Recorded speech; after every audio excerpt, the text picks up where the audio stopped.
మీరు మంచిగా చదువుకుంటే మీ కాళ్ళపై మీరు నిలబడతారు, మీరు జీవితంలో స్థిరపడడానికి అవకాశం ఉంది.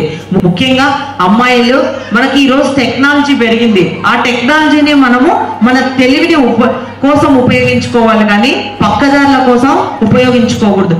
కానీ ముఖ్యంగా మా అమ్మాయిలను మాత్రం తల్లిదండ్రులకు కూడా నేను ఎవరైనా పెద్దవాళ్ళు ఉంటే కూడా ఒకటే తెలియజేస్తా ఉన్నా, మీ పిల్లలు స్కూల్కి వెళ్తున్నారా, వెళ్ళిన తర్వాత కరెక్ట్ టైంకి ఇంటికి వస్తున్నారా, ఏం చేస్తా ఉన్నారు, సెల్లులు తీసుకొని దాంట్లో చాటింగ్ చేస్తున్నారా, ఇవన్నీ కూడా చూడాల్సిన బాధ్యత కూడా తల్లిదండ్రుల పైన కూడా ఉంది. కాబట్టి అటువంటి వాటికి దూరంగా ఉండి మీరు మొట్టమొదట చదువు పైన, మీ ఆరోగ్యం పైన మనసు కేంద్రీకరించి మంచిగా చదువుకొని మీరు మంచి స్థాయికి ఎదగాలని కూడా నేను మనస్ఫూర్తిగా కోరుకుంటా ఉన్నా.